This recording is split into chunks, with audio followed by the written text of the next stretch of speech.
Die Stille in diesem Gerichtssaal war tödlich. Matthias Weber saß dort, wissend, dass dies seine letzten Minuten in Freiheit waren. Aber dann geschah etwas, was niemand erwartet hatte. Die Stille im Gerichtssaal war erdrückend, schwer wie eine Bleidecke über allen Anwesenden. Matthias Weber mit hängenden Schultern und tiefliegenden Augen saß in der Mitte des Raums, seine Hände zitterten leicht auf seinem Schoß. Sein Aussehen drückte Erschöpfung und Resignation aus, aber in seinem Blick lag etwas mehr, eine verzweifelte, kaum hörbare Bitte um Erlösung. Dies war das Ende der Straße für ihn, aber er wollte nur noch eine letzte Sache vor dem Unvermeidlichen. »Lasst mich Titan sehen«, hatte er den Richter angefleht, und gegen alle Erwartungen wurde die Bitte gewährt. Die Holztüren öffneten sich und alle Augen wandten sich der robusten Gestalt eines deutschen Schäferhundes zu, der von einem Beamten geführt wurde. Titan betrat langsam den Raum, seine Ohren aufmerksam und seine tiefen Augen durchsuchten den Raum, bis sie Matthias fanden. Sobald er ihn sah, zog der Hund heftig an der Leine und stieß ein kurzes Heulen aus, das die Stille wie eine scharfe Klinge durchschnitt. Matthias brach in Tränen aus, sein zuvor kontrollierter Ausdruck verwandelte sich in puren Qual. »Mein Gott«, murmelte jemand im Publikum, unfähig, seine Emotionen bei diesem Wiedersehen zu kontrollieren. Titan warf sich an Matthias, sobald er losgelassen wurde, und der Mann auf seinen Knien umarmte den Hund, als ob sein Leben davon abhinge. »Es tut mir so leid, mein Freund«, flüsterte er mit zitternder, kaum hörbarer Stimme. Tränen flossen endlos, während seine Hände durch Titans dichtes Fell gingen. Es war, als ob er versuchen würde, diesen Moment in seiner Seele zu verewigen, wissend, dass es der letzte sein würde. Matthias' schmerzerfüllte Augen wandten sich zum Richter, als ob er um etwas mehr betteln würde. Eine Veränderung, ein Wunder, irgendetwas. Aber dann geschah etwas Unerwartetes. Titan begann an Matthias' Anzugstasche zu ziehen, hartnäckig und entschlossen. Matthias versuchte, ihn sanft wegzuschieben, verwirrt, aber der Hund machte weiter, bis ein zerknittertes Stück Papier zu Boden fiel. Der Verteidiger, der nur wenige Meter entfernt saß, griff das Papier und als er es öffnete, wurde sein Gesicht blass. Er stand abrupt auf und starrte den Richter an. »Euer Ehren, wir müssen die Verhandlung sofort aussetzen. Das könnte alles verändern.« Der Gerichtssaal versank im Chaos. Geflüster erfüllte den Raum, während der Richter seinen Hammer schlug und Ordnung forderte. Matthias sah den Anwalt an und dann das Papier. Sein Verstand drehte sich. Was bedeutete dieses Stück Papier? Er konnte sich nicht daran erinnern, etwas dort hineinzustecken zu haben. Und woher wusste Titan, dass es da war? Wenn ihr auch solche unglaublichen Geschichten über die Treue zwischen Mensch und Hund liebt, dann bleibt dabei, denn diese Geschichte wird euch umhauen. Für einen Moment blitzte Hoffnung in seinen Augen auf, aber sie wurde schnell von Angst verschlungen, denn in seiner Erfahrung kam Hoffnung immer mit Schmerz. Der Gerichtssaal versank in angespannte Stille, nur unterbrochen vom Rascheln der Anwaltskleidung, als er eilig zum Richter lief und das Stück Papier hielt, als wäre es ein heiliges Artefakt. Matthias' Gesicht war in einer Mischung aus Verwirrung und Angst erstarrt, während er die Bewegungen um ihn herum beobachtete, wie ein Mann am Rand einer Klippe. Er hielt sich fest an Titans Wärme, die sein einziger Anker in diesem surrealen Moment war. »Was geschieht hier?«, dachte er, aber niemand schien bereit zu sein, ihm Antworten zu geben. Der Richter, mit seinem strengen und ungläubigen Ausdruck, nahm das Papier aus den Händen des Anwalts. Er justierte seine Brille und begann schweigend zu lesen. Als seine Augen über die Zeilen glitten, veränderte sich seine starre Haltung. Er runzelte die Stirn, sein Ausdruck schwankte zwischen Zweifel und Überraschung. Ist das ernst gemeint?«, fragte er und blickte zum Anwalt auf, der bestätigend nickte. Das unruhige Publikum versuchte zu entschlüsseln, was geschah, während Matthias fühlte, wie sein Herz so laut schlug, dass es durch den Raum zu hallen schien. »Herr Weber«, sagte der Richter schließlich und wandte seine Aufmerksamkeit Matthias zu, der instinktiv Titan fester hielt. »Erkennen Sie dieses Papier, diese Details?« Matthias schüttelte den Kopf, Verwirrung deutlich auf seinem Gesicht. »Ich habe keine Ahnung, was das ist, Euer Ehren«, antwortete er mit heiserer und erstickter Stimme.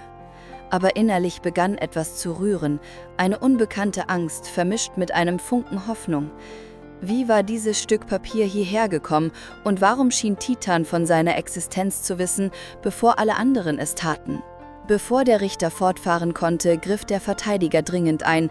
»Euer Ehren, wir brauchen eine sofortige Pause, um diese Informationen zu überprüfen. Falls der Inhalt dieses Dokuments authentisch ist, könnte es beweisen, dass mein Mandant reingelegt wurde. Es könnte das Beweisstück sein, das uns gefehlt hat, um den gesamten Fall gegen ihn zu zerschlagen.« Die Aussage traf den Gerichtssaal wie eine Bombe und verursachte Gemurmel und überraschte Blicke. Matthias' Augen weiteten sich und er sah den Anwalt mit einer Mischung aus Unglaube und Verzweiflung an. Reingelegt? Wovon redet er?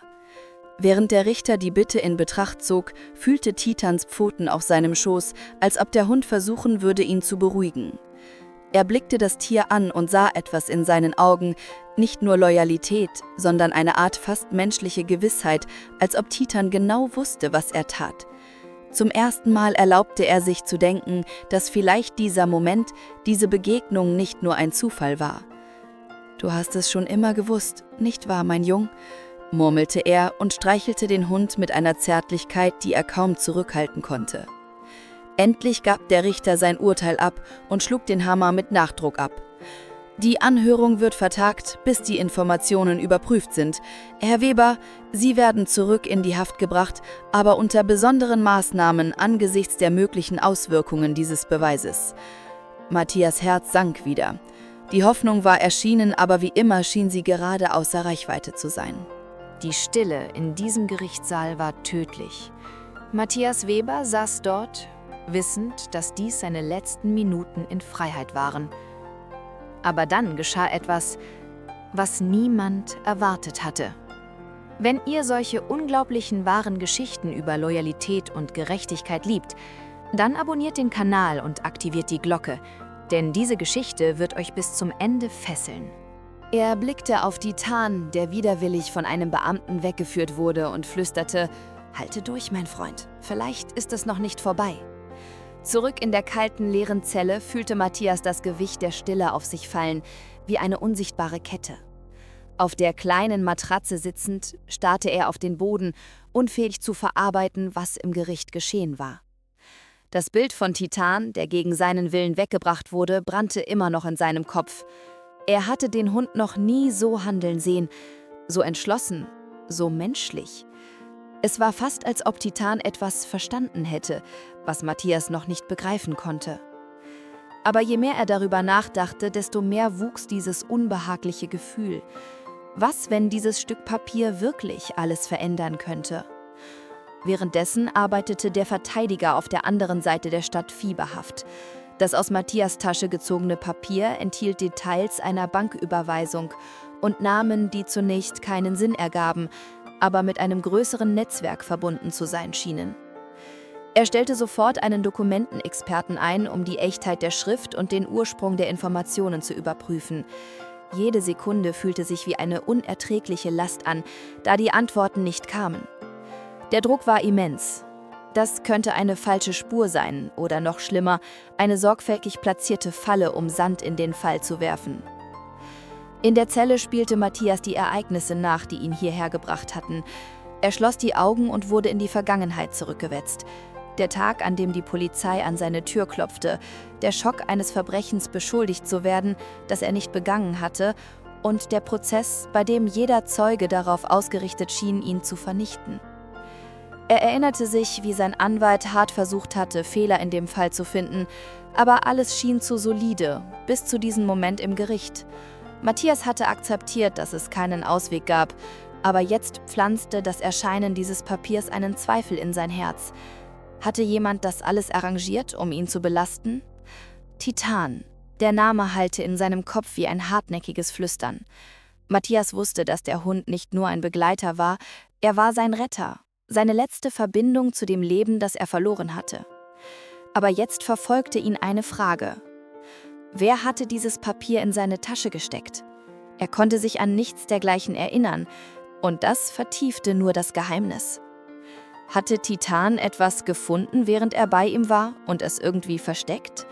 Die Idee schien absurd, Aber in diesem Moment war Matthias bereit, alles zu glauben. Am nächsten Morgen kehrte der Anwalt zurück. »Matthias«, begann er, seine Worte schwer vor Dringlichkeit, »dieses Dokument, es ist nicht nur authentisch, es beweist, dass jemand Geld auf ein Konto in deinem Namen überwiesen hat, Tage vor dem Verbrechen. Es wurde gemacht, um so auszusehen, als hättest du ein Motiv gehabt.« Matthias' Herz raste. Er wusste, dass er unschuldig war, aber das zu hören fühlte sich an wie ein elektrischer Schock. »Das bedeutet, jemand hat das alles arrangiert«, sagte er mit leiser, aber emotionsgeladener Stimme. »Glaubst du, das wird genug sein?« Der Anwalt zögerte. Seine Hände verkrampften sich um die Akte. »Wir haben noch nicht alle Teile des Puzzles, aber Matthias, wir sind der Wahrheit näher als je zuvor. Und irgendwie schien dein Hund das vor uns allen zu wissen.« Matthias atmete tief ein, sein Blick fest auf den Anwalt gerichtet. »Dann lass uns alles geben«, sagte er mit einer Entschlossenheit, die er schon lange verloren geglaubt hatte. Als sich die Zellentür wieder schloss, wusste er, dass der nächste Zug alles verändern könnte. Die Sonne begann aufzugehen, aber Matthias hatte kaum geschlafen.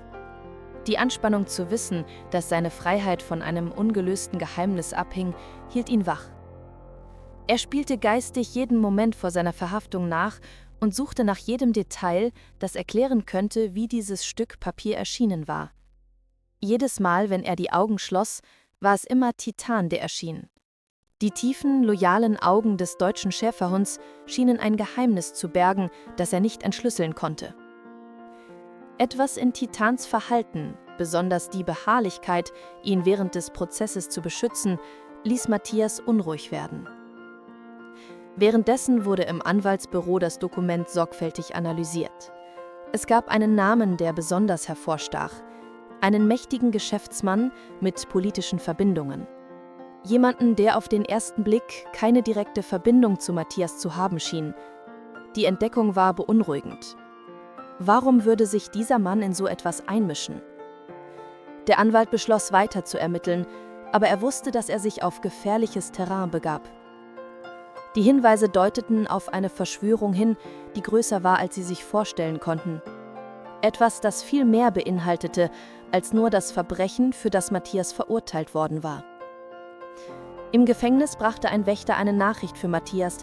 Ein Besuch war für den Nachmittag geplant. Der Name wurde nicht angegeben, was bereits seltsam war. Die Angst stieg, da unerwartete Besuche selten gute Nachrichten bedeuteten. Als er im Besuchsraum ankam, fand Matthias eine Frau auf der anderen Seite des Glases sitzen. Sie war gut gekleidet, mit einem kalten, berechnenden Auftreten, aber etwas in ihren Augen verriet ihre Anspannung. »Sie kennen mich nicht, aber ich weiß, wer Sie sind. Und was noch wichtiger ist, ich weiß, wer Sie hierher gebracht hat.« Matthias blieb stumm und beobachtete jede Bewegung der Frau. Sie schien zu zögern, fuhr aber fort: »Der Mann, dessen Name auf diesem Dokument steht, hat mehr Geheimnisse, als Sie sich vorstellen können. Und Sie waren nur eine Schachfigur in seinem Spiel. Was er Ihnen angetan hat, war persönlich.« Matthias lehnte sich vor, seine Fäuste geballt. »Persönlich? Ich kenne ihn erst nicht einmal. Warum würde er mir das antun?« Die Frau sah weg, als ob sie sorgfältig überlegte, was sie sagen würde. »Weil er jemanden brauchte, dem er die Schuld geben konnte. Und Sie waren das perfekte Ziel. Sie sind nicht so unbekannt, wie Sie denken.« Ihre Worte öffneten eine Wunde, von der Matthias nicht einmal wusste, dass sie existierte. Er versuchte zu verstehen, was sie meinte, aber die Frau bot keine Details an. Bevor sie ging, hinterließ sie eine Notiz beim Anwalt. »Er wird wissen, was damit zu tun ist«, sagte sie, ohne zurückzublicken.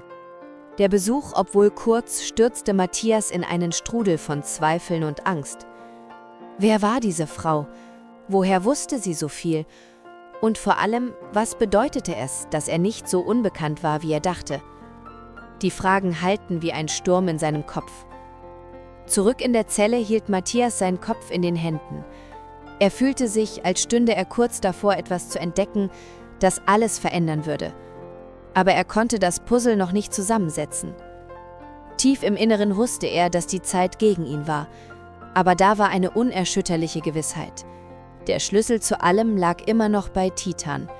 Etwas an diesem Hund, Etwas, was er zu zeigen versucht hatte, war das fehlende Stück. Und Matthias wusste, wenn er lebend herauskommen wollte, musste er herausfinden, was es war, bevor es zu spät war. Matthias verbrachte Stunden auf dem schmalen Bett liegend. Die Worte der Frau hallten in seinem Kopf. Sie sind nicht so unbekannt, wie Sie denken. Etwas in ihm sagte ihm, dass dies mit Titan verbunden war. Er erinnerte sich an den Tag, als er den Hund zum ersten Mal im Tierheim sah. Verletzt, mit tiefen Narben, aber mit einem entschlossenen Blick, der ihn sofort fesselte. Titans Vergangenheit, bis dahin ein Geheimnis, schien sich langsam zu enthüllen und die Angst wuchs in ihm. Am nächsten Tag brachte der Anwalt einen Umschlag mit einer Adresse und einem Satz: „Frag nach dem Feuer." Matthias erstarrte, als er die Adresse erkannte. Es war das Tierheim, in dem er Titan adoptiert hatte. Die Erinnerung an diesen Ort tauchte wieder auf und brachte eine Mischung aus Trauer und Neugier mit sich. Etwas in der Vergangenheit des Tierheims und in Titans Vergangenheit schien direkt mit seiner Situation verbunden zu sein. Matthias' Instinkte sagten ihm, dass er die Antworten brauchte. Der Anwalt würde sie finden. Währenddessen stieg die Spannung im Gefängnis. Matthias bemerkte seltsame Verhaltensweisen. Eine Gruppe von Insassen beobachtete ihn auf dem Hof, sprach in gedämpften Tönen und wechselte verstohlene Blicke.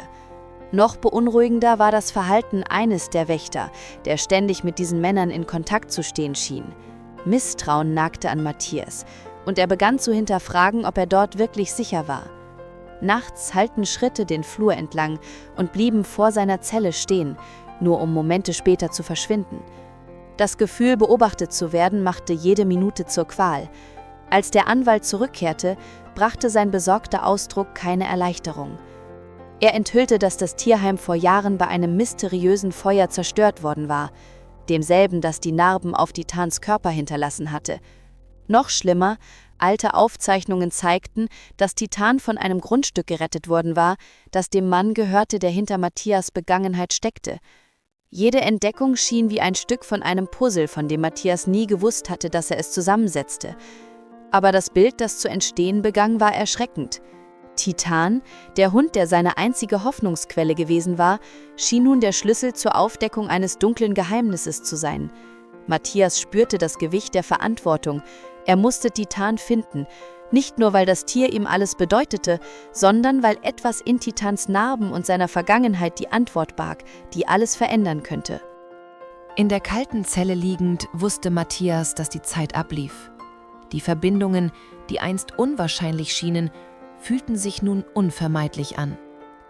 Was auch immer Titan in der Vergangenheit miterlebt hatte, er war entschlossen, es aufzudecken, auch wenn es bedeutete, sich etwas viel Größerem zu stellen, als er je vorgestellt hatte. Der Anwalt kehrte am nächsten Tag mit einem Blick schwerer Anspannung auf seinem Gesicht zurück. Er brachte eine Reihe alter Dokumente, verbrannte Fotografien und noch alarmierender, einen Polizeibericht über das Feuer im Tierheim mit. »Matthias, das geht weit über das hinaus, was wir erwartet haben«, sagte er und schob die Papiere über den Tisch im Besuchsraum. Unter den Aufzeichnungen war ein Foto von Titan, wie er war, bevor er gerettet wurde. Dünn, verletzt und an einem ländlichen Anwesen angekettet. Das Anwesen gehörte zu Matthias' Entsetzen Johann Engelbert, demselben Mann, der den Fall gegen ihn aufgebaut hatte. Matthias spürte, wie sich ein Knoten in seinem Magen bildete. Er las jede Zeile mit weit aufgerissenen Augen. Die Worte verschwammen, als eine beunruhigende Wahrheit an die Oberfläche zu kommen begann. Engelbert war bekannt für seine Beteiligung an zwielichtigen Geschäften, einschließlich eines unterirdischen Hundekampfrings. Titan war nicht nur ein Überlebender des Feuers, er war ein lebender Zeuge der Grausamkeiten, die an diesem Ort begangen wurden. Und jetzt schien es, dass Engelbert bereit war, alles zu tun, um diese Geheimnisse begraben zu halten. Als er die Information aufnahm, begann Matthias, die Punkte zu verbinden. Das Feuer, das das Tierheim zerstörte, war kein Unfall. Es war ein verzweifelter Versuch, Beweise zu vernichten, einschließlich der Hunde, die Engelbert zu Fall bringen könnten. Irgendwie war Titan entkommen, aber er trug die Spuren dieser schrecklichen Vergangenheit an seinem Körper und in seinem Verhalten. Jetzt verstand Matthias, warum er das Ziel einer Falle geworden war. Er war derjenige, der unwissentlich den einzigen Zeugen beschützt hatte, der alles aufdecken konnte. In derselben Nacht, zurück in seiner Zelle, spürte Matthias das Gewicht der Verschwörung um ihn herum. Die Schritte in der Dunkelheit schienen nun absichtlich zu sein, und die zwischen den Gefangenen und Wärtern ausgetauschten Blicke machten deutlich, dass etwas kurz bevorstand. Er wusste nicht, wem er vertrauen konnte, aber er war sich sicher, dass die Zeit ablief. Er musste dort herauskommen, aber davor musste er sicherstellen, dass Titan sicher war. Wenn mir etwas passiert, muss er beschützt werden, dachte er, mit einer Entschlossenheit, die in seiner Brust brannte. Am nächsten Tag bat Matthias seinen Anwalt, eine Tierschutzgruppe zu kontaktieren, die er kannte. Titan könnte in Gefahr sein, besonders jetzt, da Engelbert erkennen könnte, dass die Geheimnisse des Hundes kurz davor standen, ans Licht zu kommen. Der Anwalt zögerte, aber stimmte zu, als er die Ernsthaftigkeit in Matthias' Augen sah. »Ich werde es tun, aber du musst durchhalten, Matthias. Lass sie dich nicht zum Schweigen bringen«, sagte der Mann, bevor er hastig ging. Nun allein in seiner Zelle begann Matthias seinen nächsten Schritt zu planen. Er wusste, dass er nicht passiv auf Gerechtigkeit warten konnte. Titans Schicksal und die Wahrheit über Engelbert waren miteinander verwoben, und er musste einen Weg finden, alles aufzudecken. Was er nicht wusste war, dass in diesem Moment Kräfte in Bewegung gesetzt wurden, um sicherzustellen, dass er diese Chance niemals bekommen würde. Die Dunkelheit der Nacht brachte eine beunruhigende Stille mit sich. Matthias, in seiner kalten Zelle liegend, spürte, dass etwas anders war. Es war nicht nur die wachsende Spannung durch die jüngsten Entdeckungen, sondern das Gefühl, beobachtet zu werden. Er schloss die Augen und versuchte, das Unbehagen zu ignorieren, aber das Geräusch leiser Schritte, die den Korridor entlang hallten, ließ ihn sofort aufsetzen. Etwas geschah, und er wusste, dass er wachsam bleiben musste. Die Schritte blieben direkt vor seiner Zelle stehen. Matthias hielt den Atem an und versuchte genauer hinzuhören. Plötzlich durchbrach eine leise, feste Stimme die Stille. »Weber, wir müssen reden.« Es war der Wächter, den er aus seinen täglichen Runden kannte, aber etwas war anders in seinem Ton. Der Mann schien vorsichtig zu sein, als ob er viel riskieren würde, indem er sprach. Matthias bewegte sich näher zur Tür, fasziniert. »Was willst du von mir?« fragte er und hielt seine Stimme trotz seines rasenden Herzens ruhig. Der Wächter sah sich um, bevor er antwortete. »Es passieren hier Dinge, die Sie nicht vollständig verstehen. Mächtige Leute sind beteiligt, und sie sind der Wahrheit näher, als sie sein sollten.« Matthias spürte, wie ihm ein Schauer über den Rücken lief. »Wenn Sie etwas wissen, warum sind Sie hier? Warum erzählen Sie mir das jetzt?« Der Wächter zögerte, bevor er antwortete, sein Ausdruck voller Anspannung. »Weil ich glaube, dass Sie unschuldig sind, und auch, weil Sie sich schnell bewegen. Ich weiß nicht, wie lange ich Sie noch beschützen kann.« Bevor Matthias weitere Fragen stellen konnte, schob der Wächter einen Umschlag unter die Tür. »Das wurde für Sie hinterlassen. Verwenden Sie es vorsichtig. Ich werde nicht da sein, um Ihnen das nächste Mal zu helfen.« Ohne etwas anderes zu sagen, entfernte er sich schnell und verschwand den Flur hinunter, bevor Matthias sich bedanken oder ihn befragen konnte. Mit zitternden Händen nahm Matthias den Umschlag. Drinnen war ein altes Foto und eine handgeschriebene Notiz. »Die Antworten sind näher, als du denkst. Vertraue dem, was du weißt.« Er hielt das Foto unter das schwache Licht der Zelle. Es war ein Bild von Titan, viel jünger, angekettet an einem Ort, der wie ein ländliches Anwesen aussah. Im Hintergrund war eine Scheune mit einem vertrauten Symbol, das auf das Holz gemalt war. Matthias versuchte, sich zu erinnern, wo er dieses Symbol gesehen hatte, aber sein Kopf schien wie ein Nebel zu sein. Alles, was er wusste, war, dass das Foto ein weiteres Stück eines Puzzles war, das immer komplizierter wurde. In den folgenden Tagen wuchs das Gefühl, beobachtet zu werden. Matthias bemerkte die anhaltenden Blicke einiger Gefangener und sogar anderer Wächter. Er wusste nicht, wer auf seiner Seite war und wer gegen ihn arbeiten könnte. Trotzdem gab ihm das Foto im Umschlag ein neues Gefühl der Entschlossenheit. Er musste herausfinden, wo diese Scheune war und was die Verbindung zwischen Titan und dem Mann hinter seiner Inhaftierung war. Als der Anwalt zurückkehrte, teilte Matthias das Foto und die Notiz. »Bedeutet das etwas für Sie?« fragte er und versuchte, seine Angst zu kontrollieren. Der Anwalt studierte das Bild einen Moment lang, bevor er den Kopf schüttelte. Nicht sofort, aber ich werde nachforschen. Dieses Symbol könnte ein wichtiger Hinweis sein. Ich werde dort anfangen. Als der Anwalt ging, spürte Matthias eine Mischung aus Hoffnung und Besorgnis. Er wusste, dass die Zeit gegen ihn war, aber zum ersten Mal schien es, als ob die Wahrheit in seiner Reichweite lag. Der frühe Morgen brachte eine beunruhigende Stille mit sich, die nur von dem entfernten Geräusch sich schließender Metalltüren unterbrochen wurde. Matthias, auf seinem Bett liegend, wusste, dass sich etwas hinter den Kulissen bewegte. Er hatte gelernt, die Zeichen zu erkennen, die abgewandten Blicke der Wächter, das Gemurmel unter den Gefangenen und die Art, wie der Anwalt immer unter Druck zu stehen schien. Es war, als ob alles auf einen unvermeidlichen Moment zukonvergierte.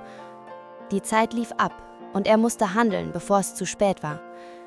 An diesem Morgen kehrte der Anwalt mit neuen Informationen zurück, die das Geheimnis vertieften. Matthias, wir haben Aufzeichnungen über andere Eigenschaften gefunden, die Engelbert gehören. Eine davon steht in direkter Verbindung zu dem Feuer im Tierheim, wo Titan gefunden wurde.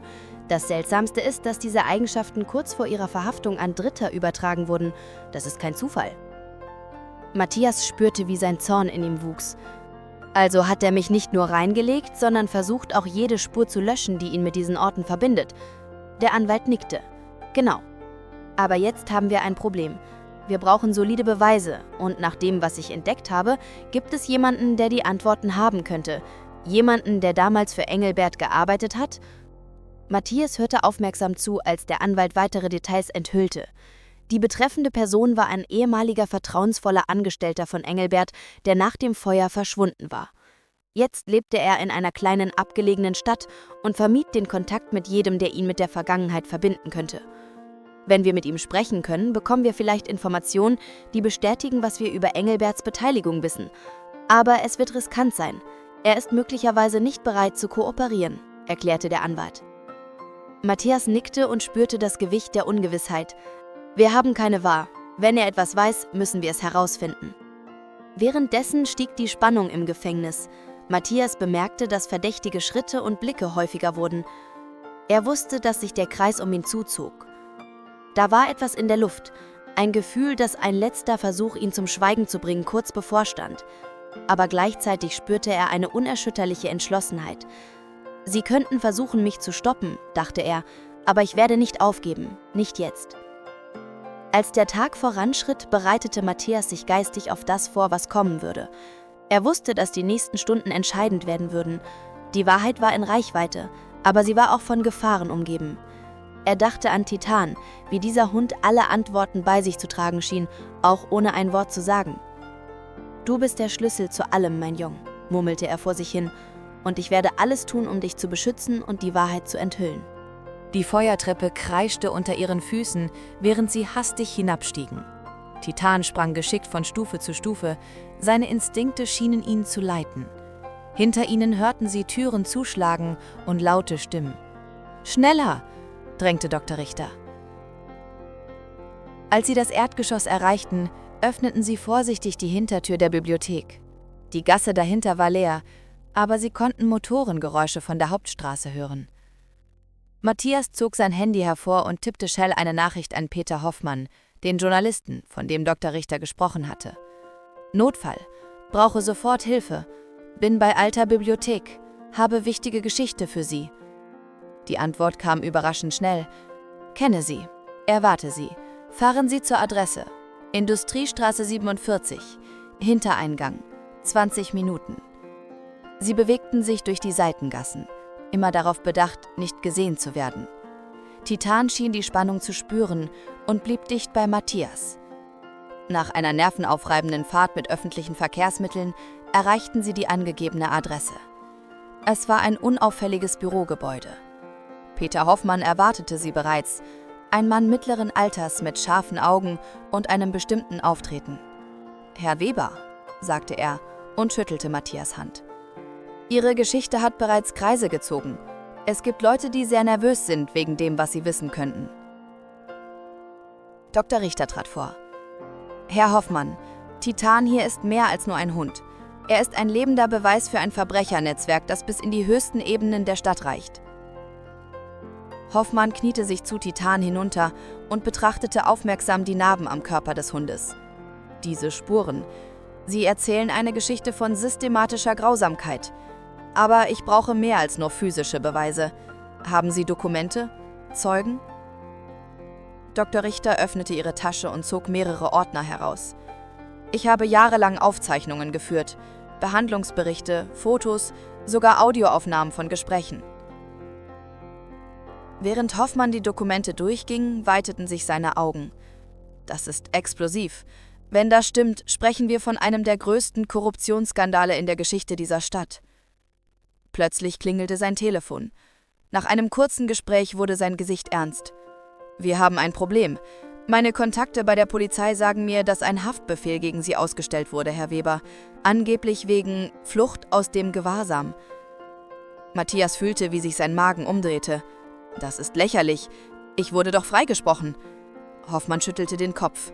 Das zeigt nur, wie weit diese Leute gehen werden. Aber ich habe einen Plan.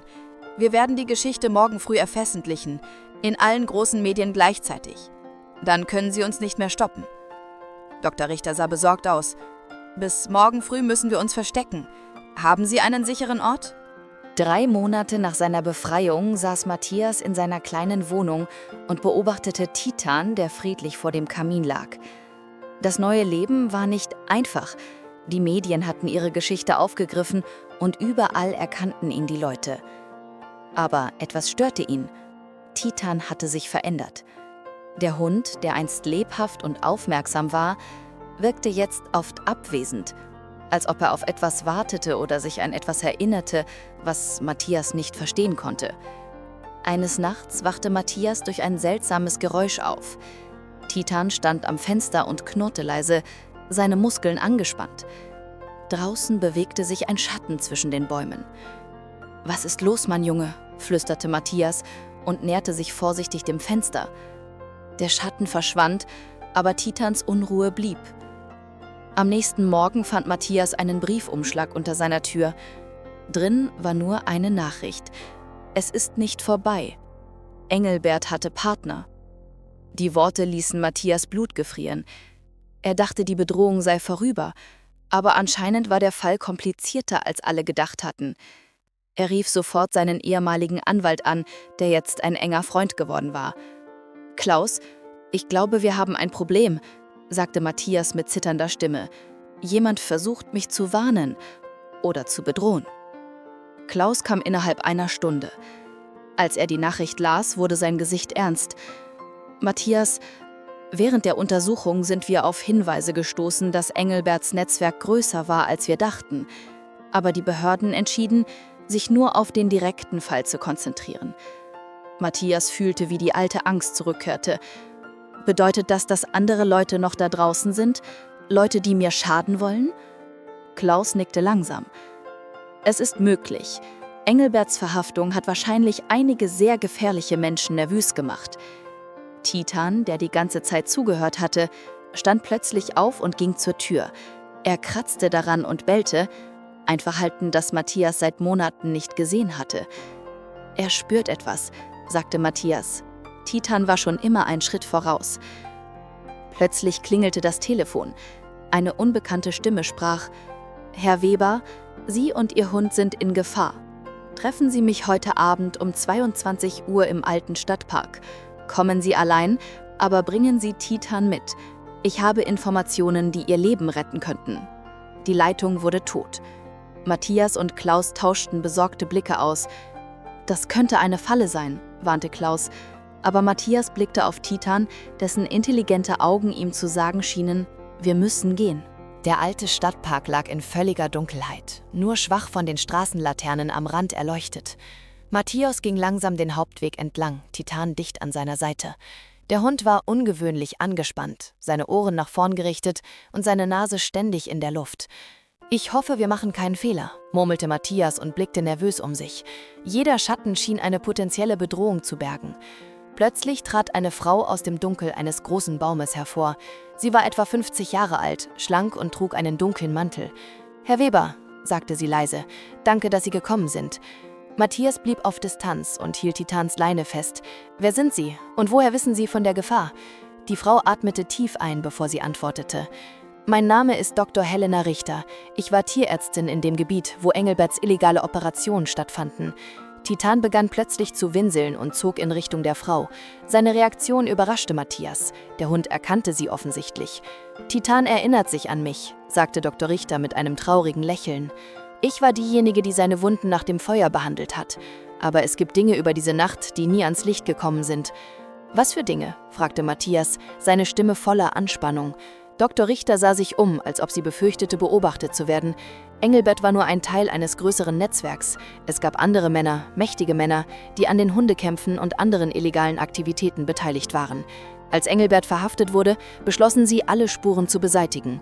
»Und wir sind eine Spur«, stellte Matthias fest. Dr. Richter nickte gravierend. Titan ist der einzige lebende Zeuge, der sie alle identifizieren könnte. Seine Narben erzählen eine Geschichte, die sie verzweifelt begraben wollen. Plötzlich bellte Titan scharf und drehte sich in Richtung der dunklen Bäume. Dr. Richter erstarrte. »Wir müssen hier weg«, flüsterte sie dringend. »Sie haben uns gefunden.« Aus der Dunkelheit erschienen 3 Gestalten, die sich ihnen langsam näherten. Matthias konnte ihre Gesichter nicht sehen, aber ihre Absichten waren klar. »Laufen Sie«, schrie Dr. Richter.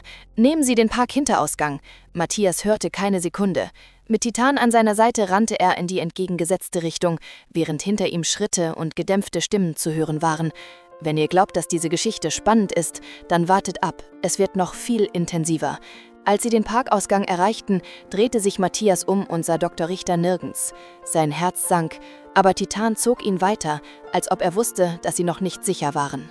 Matthias und Titan rannten durch die dunklen Straßen, ihr Atem bildete kleine Wolken in der kalten Nachtluft. Hinter ihnen hallten noch immer die Schritte ihrer Verfolger, aber sie schienen an Distanz zu gewinnen.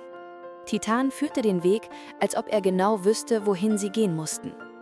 Nach 20 Minuten des Laufens erreichten sie ein altes Industriegebiet am Stadtrand. Matthias lehnte sich gegen ein verlassenes Gebäude und versuchte zu Atem zu kommen. »Was ist nur aus Dr. Richter geworden?«, fragte er sich besorgt. Titan schnüffelte unruhig um das Gebäude herum, seine Sinne noch immer auf höchster Alarmbereitschaft. Plötzlich vibrierte Matthias Handy, eine Textnachricht von einer unbekannten Nummer. »Bin in Sicherheit. Treffen uns morgen um 15 Uhr in der alten Bibliothek, Raum 4b. Vertraue niemandem sonst. R.H. Erleichtert, dass die Tierärztin entkommen war, aber gleichzeitig nervös wegen der nächsten Begegnung, beschloss Matthias, die Nacht in einem kleinen Motel zu verbringen. Am nächsten Nachmittag betrat er vorsichtig die alte Stadtbibliothek. Der Raum 4b lag versteckt im 2. Stock, zwischen alten Archiven. Dr. Richter wartete bereits dort, sichtlich erschöpft, aber unversehrt. »Gott sei Dank sind Sie sicher«, sagte Matthias erleichtert. »Was ist letzte Nacht passiert?« Dr. Richter setzte sich schwer auf einen alten Stuhl. »Ich konnte entkommen, aber Sie sind hartnäckig. Matthias, das Netzwerk, vor dem ich Ihnen erzählt habe, es reicht bis in die höchsten politischen Kreise. Diese Männer haben Verbindungen zur Polizei, zu Richtern, sogar zu Politikern.« Matthias spürte, wie sich sein Magen zusammenzog. »Bedeutet das, dass wir niemandem vertrauen können?« Dr. Richter nickte grimm. »Fast niemandem. Aber es gibt da jemanden, einen Journalisten namens Peter Hoffmann. Er hat schon lange über Korruption in dieser Stadt recherchiert. Wenn wir Titans Geschichte und die Beweise geben können, hat er die Macht, alles öffentlich zu machen.« Titan, der bisher ruhig gelegen hatte, stand plötzlich auf und ging zum Fenster.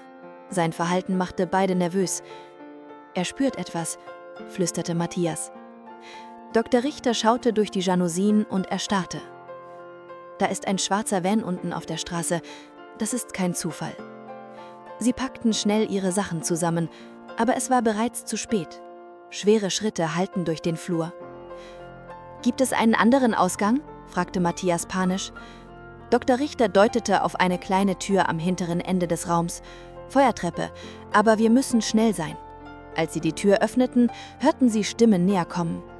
Die Geschichte von Titan und seinen Narben war zu wichtig, um begraben zu werden.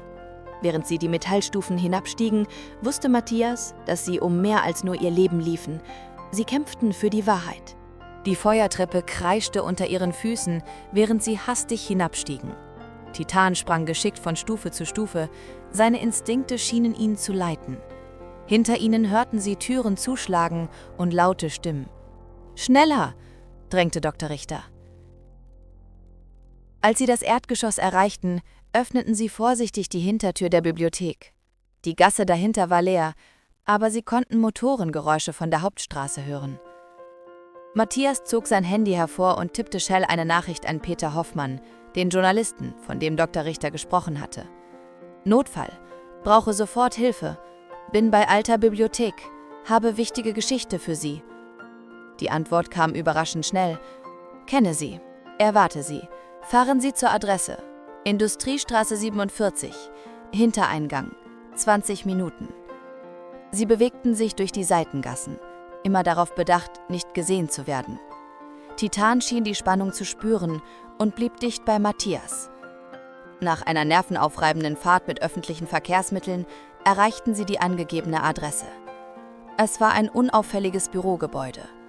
Peter Hoffmann erwartete sie bereits, ein Mann mittleren Alters mit scharfen Augen und einem bestimmten Auftreten. »Herr Weber«, sagte er und schüttelte Matthias Hand. »Ihre Geschichte hat bereits Kreise gezogen.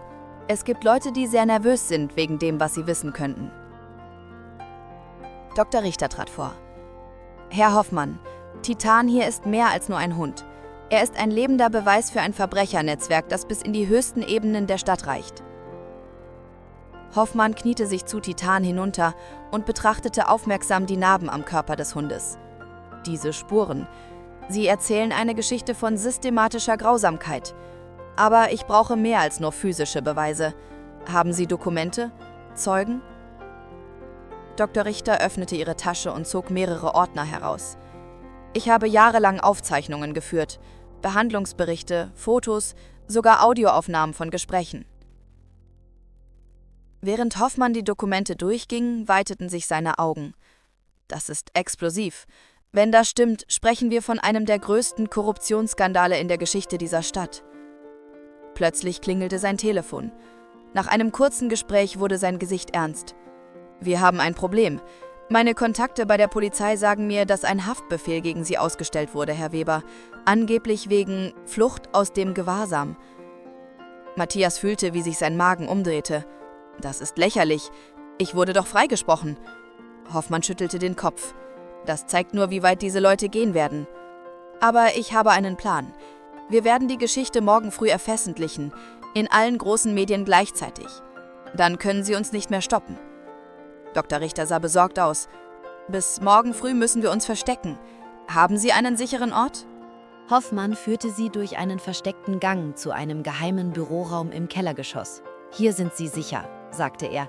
»Das Gebäude hat mehrere Ausgänge und nur wenige Leute kennen diesen Raum.« Der Raum war spartanisch eingerichtet, aber es gab Betten, einen kleinen Kühlschrank und einen Computer.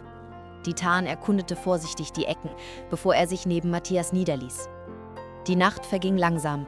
Matthias konnte kaum schlafen, während seine Gedanken rasten.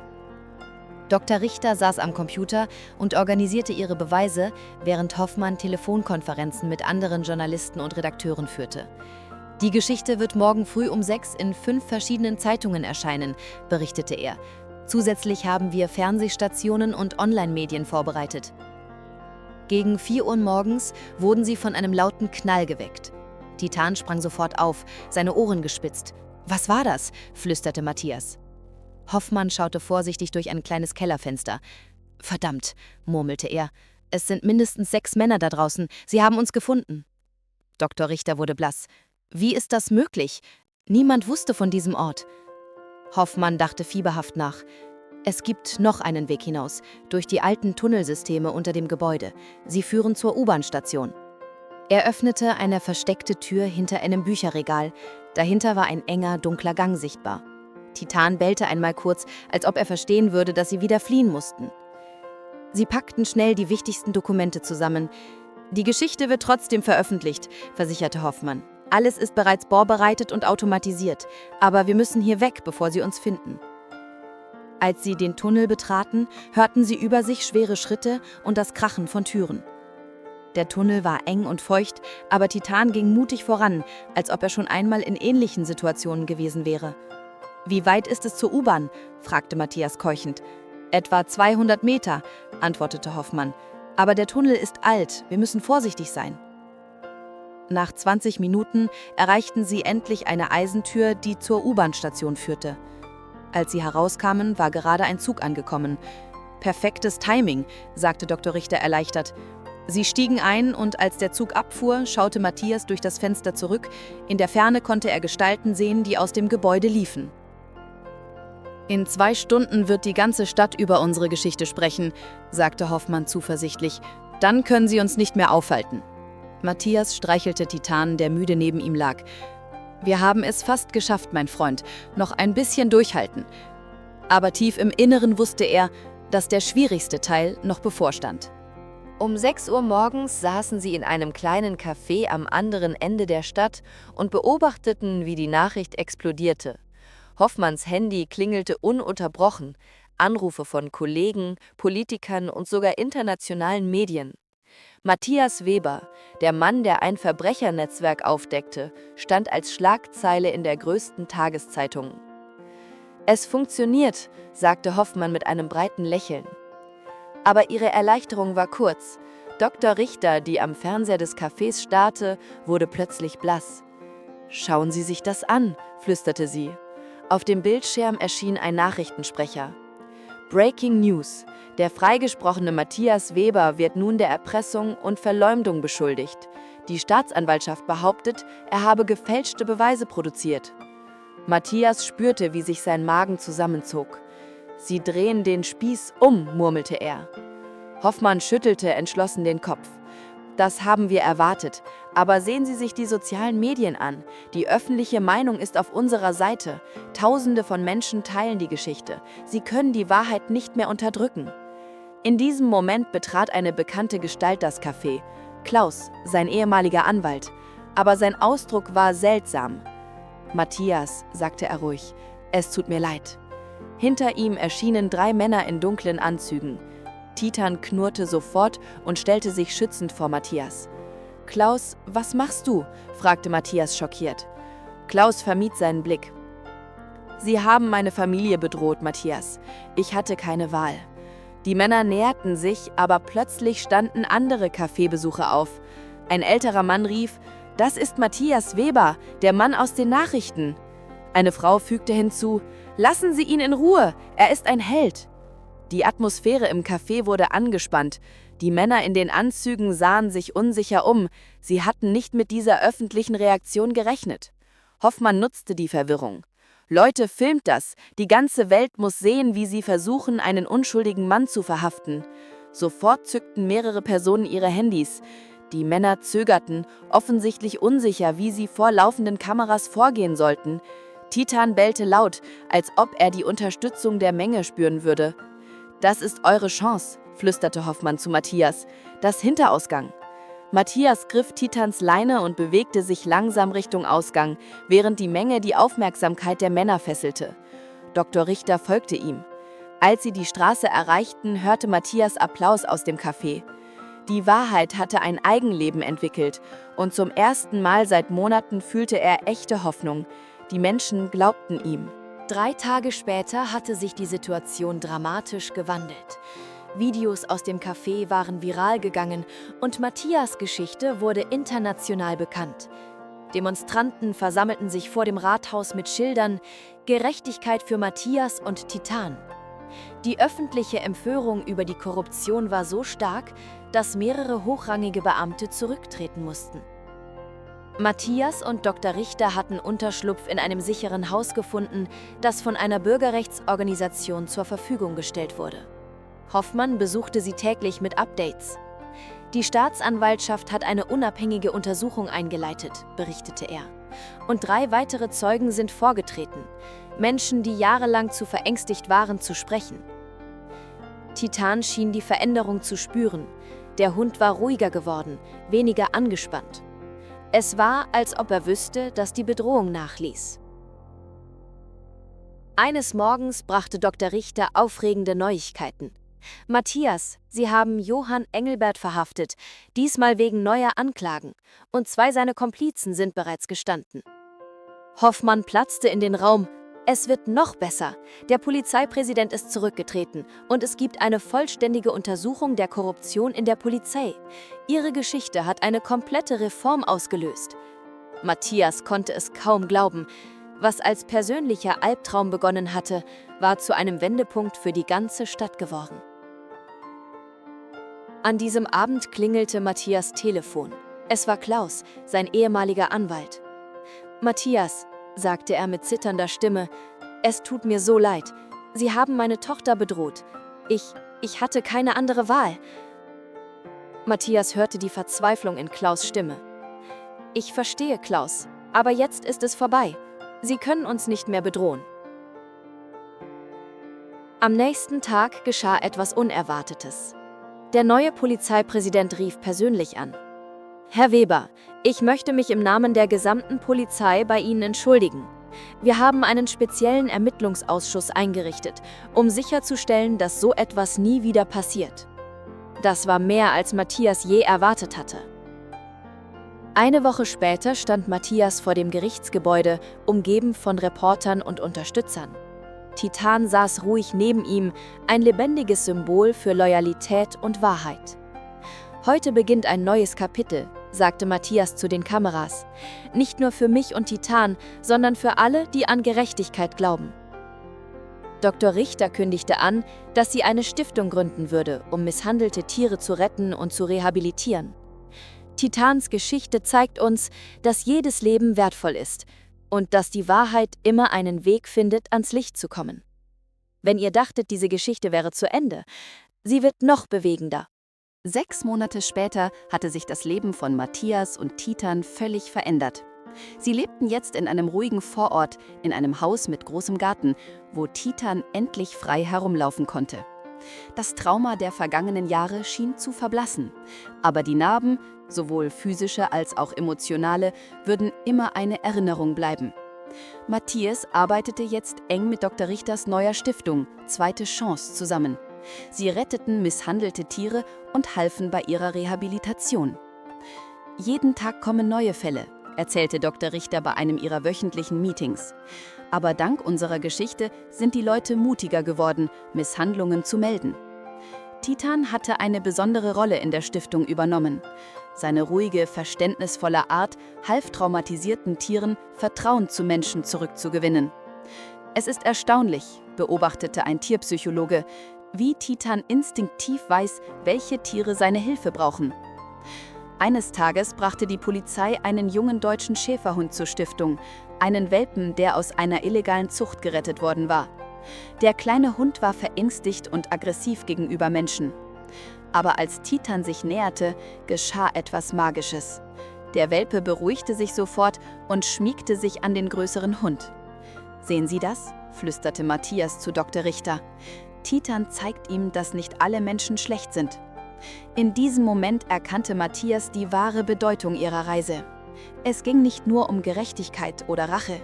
Es ging darum, ein Vermächtnis der Heilung zu schaffen. Hoffman besuchte sie regelmäßig, um über die Fortschritte bei der Korruptionsbekämpfung zu berichten.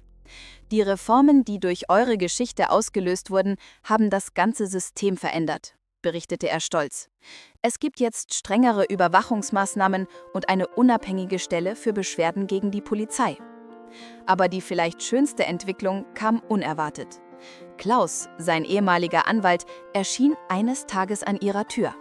»Matthias«, sagte er, mit tränenerfüllten Augen, »ich weiß, dass ich dich im Stich gelassen habe, aber ich möchte helfen. Ich möchte für die Stiftung arbeiten, kostenlos.« Matthias sah in Klaus' Augen die gleiche Reue, die er einst bei sich selbst gespürt hatte.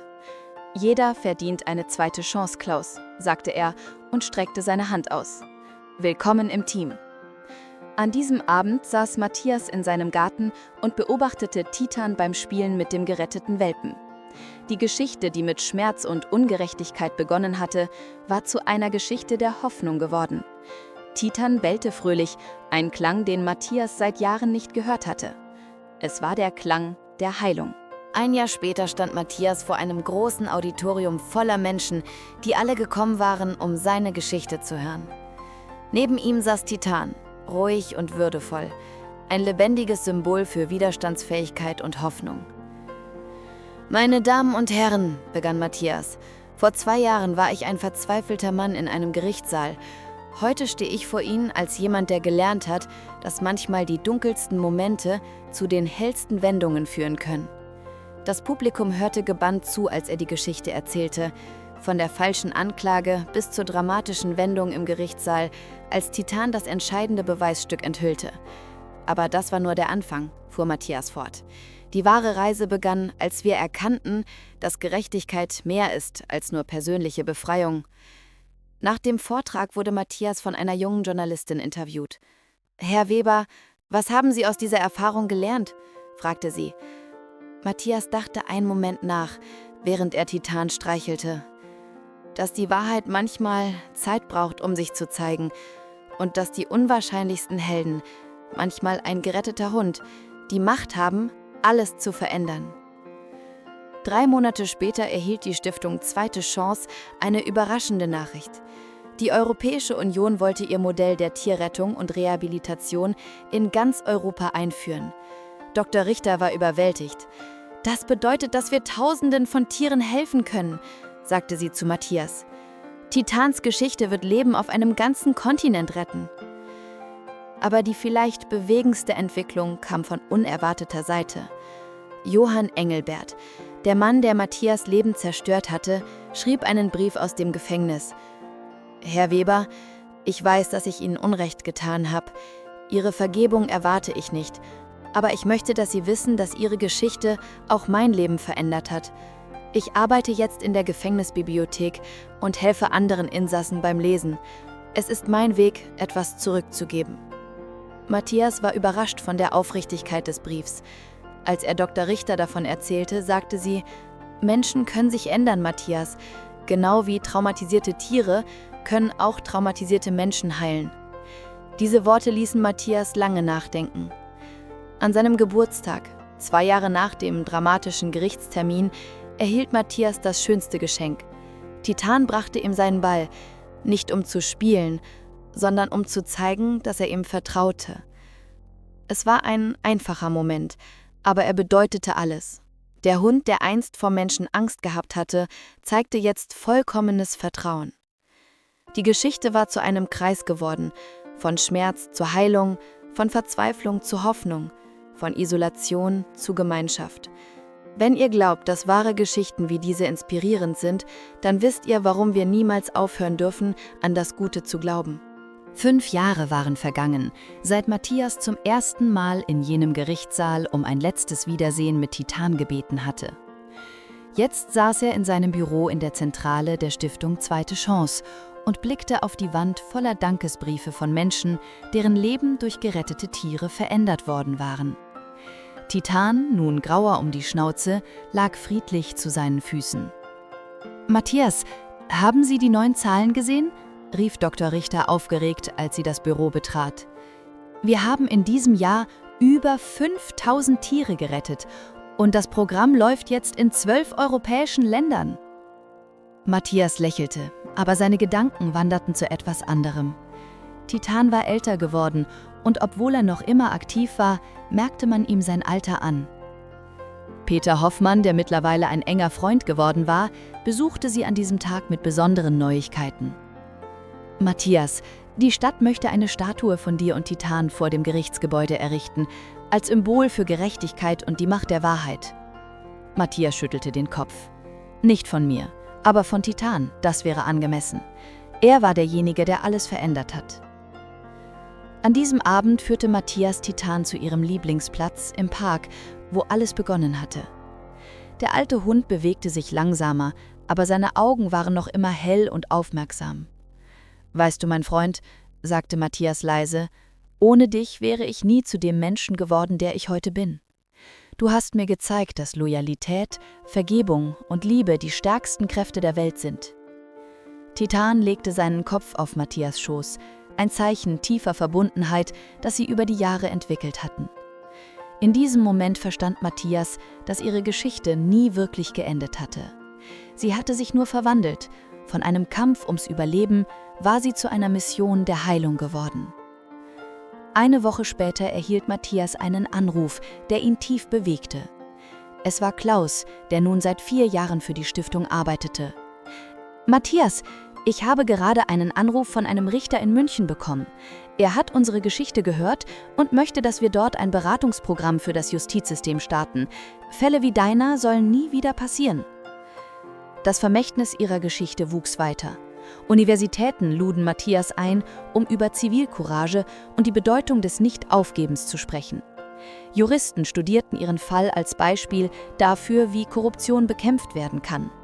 Und Tierretter auf der ganzen Welt erzählten Titans Geschichte als Beweis dafür, dass jedes Leben wertvoll ist. Aber für Matthias war das Wichtigste die tägliche Arbeit.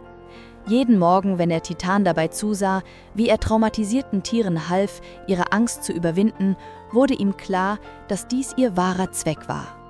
Sie waren nicht nur Überlebende, sie waren Heiler geworden. 10 Jahre waren vergangen, seit jener schicksalhafte Tag im Gerichtssaal alles verändert hatte.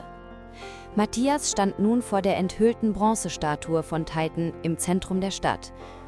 Die Inschrift lautete: »Dem treuen Begleiter, der bewies, dass Wahrheit und Loyalität unzerstörbar sind.« Hunderte von Menschen waren zur Zeremonie gekommen, viele von ihnen Familien, deren Leben durch die Stiftung berührt worden waren. Titan selbst war nicht mehr da. Er war vor 2 Jahren friedlich im Schlaf verstorben, umgeben von Matthias und all den Menschen, die ihn liebten. Aber sein Vermächtnis lebte weiter. Die Stiftung hatte mittlerweile über 50.000 Tiere gerettet und war in 20 Ländern aktiv. Mehr noch, sie hatte ein neues Bewusstsein für Tierschutz und Gerechtigkeit geschaffen. »Titan war mehr als nur mein Begleiter«, sprach Matthias zur versammelten Menge. »Er war ein Lehrer, der mir zeigte, dass wahre Stärke nicht darin liegt, nie zu fallen, sondern immer wieder aufzustehen. Er lehrte mich, dass Vergebung mächtiger ist als Rache und dass Liebe stärker ist als Hass.« In der ersten Reihe saß Dr. Richter, jetzt eine international anerkannte Expertin für Tiertraumatologie. Neben ihr Klaus, der zum Geschäftsführer der Stiftung aufgestiegen war. Peter Hoffmann war ebenfalls da und filmte die Zeremonie für eine Dokumentation über den Fall, der eine ganze Stadt verändert hatte. Nach der Zeremonie ging Matthias zu seinem neuen Begleiter, Max, ein junger deutscher Schäferhund, den er vor einem Jahr aus einer illegalen Zucht gerettet hatte. »Siehst du das, Max?«, sagte er und deutete auf die Statue. »Das ist Titan. Er hat uns den Weg gezeigt.« Max bellte einmal, als ob er verstehen würde. An diesem Abend, in der Stille seines Zuhauses, öffnete Matthias ein besonderes Album. Es enthielt Fotos von jedem Tier, das sie gerettet hatten, von jeder Familie, die wieder vereint worden war, von jedem Leben, das sich zum Besseren gewandelt hatte.